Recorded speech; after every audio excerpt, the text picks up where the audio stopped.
The Indonesian government is in talks with Russia. The subject? A potential arms deal. The stakes are high. At the heart of the discussion are 11 advanced Russian fighter jets. This potential acquisition has sent ripples of concern and speculation through the halls of power across the globe. The deal remains shrouded in secrecy. Details are scarce. But what we do know is this: the implications for the region are enormous. This isn't just a simple arms deal. It's a geopolitical chess move. A move that could shift the balance of power in Southeast Asia. Indonesia, a nation strategically located at the crossroads of the Indian and Pacific Oceans, is at the center of this unfolding drama. The world is watching. But why is Indonesia considering this deal now? And what does it mean for the delicate balance of power in the region? The answer, like most things in international politics, is complex.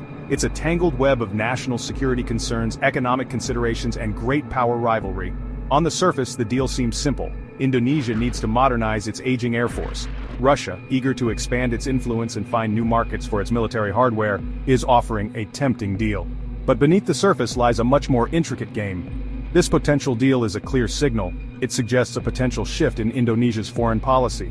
The country has long maintained a neutral stance in the escalating rivalry between the United States and China. The US remains a crucial security partner. Yet the allure of Russian military hardware, often offered at a lower cost and without the political strings common to American deals, is proving hard to resist. This deal could signal a move away from the West. It could be a sign of closer ties with Russia and its allies, including China. Two Russian fighter jets are at the center of this potential deal. The first is the Sukhoi Su-35 Flanker E. This is a 4.5 generation fighter jet. It boasts impressive capabilities, it's highly maneuverable, and it can carry a significant payload of weapons. This makes it a formidable air superiority platform. The Su-35 is a known quantity. It's been battle-tested in conflicts like the Syrian civil war. The Su-35 is not a stealth aircraft, but it compensates for this with its speed, agility, and powerful radar system. It's also comparatively affordable.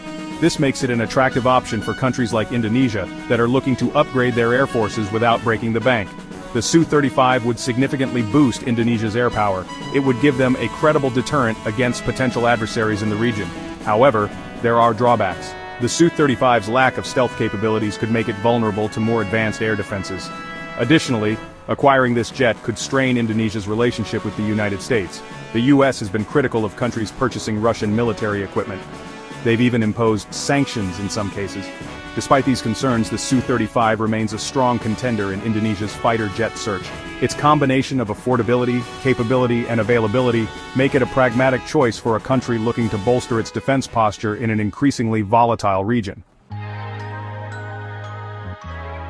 The second jet on the table is a far more intriguing prospect. It's the Sukhoi Su-57 Felon. This is Russia's most advanced fighter jet. It's a fifth-generation stealth fighter. It boasts advanced stealth technology, supersonic cruise capability, and a sophisticated suite of avionics. The Su-57 represents a significant leap in capability over the Su-35. The inclusion of the Su-57 in the potential deal is surprising. Russia has been reluctant to export this cutting-edge technology. If Indonesia were to acquire the Su-57, it would be a major coup. It would catapult them to the forefront of air power in Southeast Asia. The Su-57's stealth capabilities would give Indonesia a significant tactical advantage in any potential conflict. It would also send a powerful message to the region about Indonesia's growing military might. However, several factors make the acquisition of the Su-57 unlikely. Firstly, the cost would be astronomical. Indonesia might struggle to afford even a small number of these jets. Secondly, Russia might be hesitant to share such sensitive technology with a country that has strong ties with the West. The potential inclusion of the Su-57 in the deal adds another layer of intrigue. It raises questions about Russia's true intentions and the level of commitment they are willing to offer Indonesia. Russia's motives in offering this deal are complex. It's not just about making a profit from arms sales. There are deeper geopolitical factors at play. Russia is likely seeking to counter the growing influence of the United States in the region. The US has been strengthening its military ties with countries like the Philippines and Singapore. This is seen as a move to contain China's growing assertiveness in the South China Sea.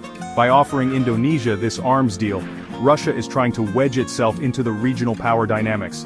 They are seeking to create a counterweight to US influence. Russia is also likely hoping to capitalize on Indonesia's frustration with the US.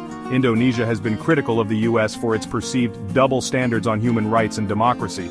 Furthermore, Russia might see this deal as a way to rehabilitate its image after the fallout from the invasion of Ukraine. By partnering with a key Southeast Asian nation like Indonesia, Russia is aiming to demonstrate that it's still a major player on the world stage. Section 5. Can Indonesia afford this? The financial implications of this deal are significant. The Su-35 has a reported price tag of around $85 million per unit. The Su-57, if included in the deal, would cost significantly more. Estimates put it at over $100 million per jet. This means Indonesia could be looking at a total cost of well over $2 billion for this deal. This is a substantial sum, even for a nation with Indonesia's growing economy. Indonesia's annual defense budget is already stretched. The country faces pressing development needs. These include poverty reduction, infrastructure development, and healthcare improvements. Allocating such a large sum to purchasing fighter jets will inevitably spark debate. Critics will argue that the money could be better spent elsewhere. Indonesia might explore alternative financing options. These could include long-term loans from Russia or barter arrangements involving natural resources. However, such options come with their own set of risks and challenges. Section 6. The U.S. factor. The potential Indonesian-Russian fighter jet deal has not gone unnoticed in Washington. The U.S. is wary of Russia's growing influence in the region. They are concerned about the potential for this deal to upset the regional balance of power. The U.S. has already expressed its concerns to Indonesia. They've warned of potential consequences. These could include sanctions under the Countering America's Adversaries through Sanctions Act, or CAATSA. The U.S. has been a long-standing security partner of Indonesia. They have provided military aid and training for decades. However, the relationship has been strained in recent years. Indonesia has been critical of U.S. foreign policy in the Middle East. They've also expressed frustration with U.S. arms sales restrictions. The U.S. is likely to exert significant pressure on Indonesia to abandon the deal. They may offer alternative defense packages. They could also threaten to withhold military aid or impose economic sanctions. Section 7. A balancing act. Indonesia finds itself in a delicate balancing act. The country wants to maintain good relations with both the U.S. and Russia. They don't want to be seen as taking sides in the escalating rivalry between the two superpowers. Indonesia is also a member of ASEAN, the Association of Southeast Asian Nations. They need to consider the potential ramifications of this deal on regional stability. Some ASEAN members, particularly those with close ties to the U.S., have expressed concern over the potential deal. They fear that it could lead to an arms race in the region.